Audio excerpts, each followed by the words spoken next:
Yes, friend, ang chika sa akin ay nag-iiyak ka na naman daw dahil break na kayo ng long-term boyfriend mo. Aww. Ano ba naman yan? Kung kailan na bare months na? Kung kailan naman na mas kailangan ng yakap sa malamig na gabi? Tsaka ka naman umalis. Alam mo, wala kang konsiderasyon, nakakainis ka naman.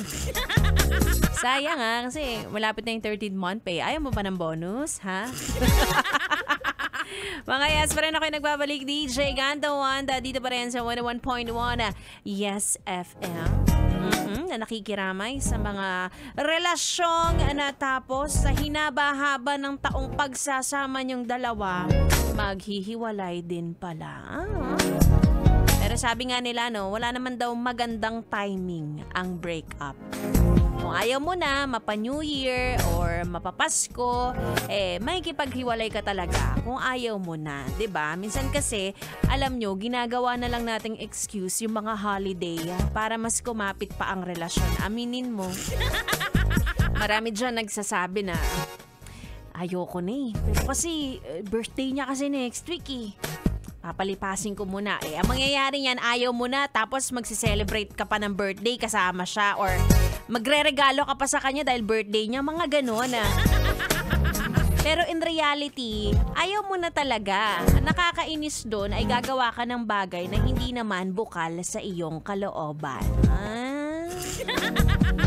Kaya minsan kapag may nagtatanong sa akin, makikipaghiwalay na ba ako? Magpapasko bukas o kaya New Year na. Sayang naman yung putukan. Sayang naman ang pa-fireworks, diba? Kaya yes, friend, wala tayong magagawa. Kung tayo naman ay nasa sitwasyon na tayo yung hihiwalayan, wala tayong magagawa kundi mag-move on. Diba? Alam kong magagalit ka, talagang sa New Year pa? Talagang Pasko pa? Wala.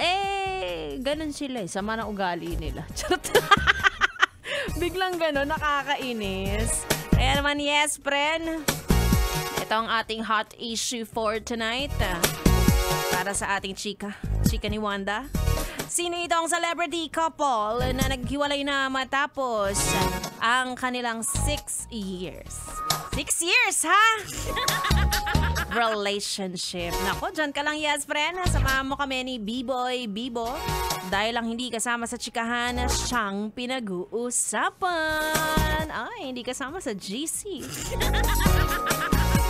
Tuloy muna natin ang ating tugtugan. Dito lang sa 101.1 Yes FM. So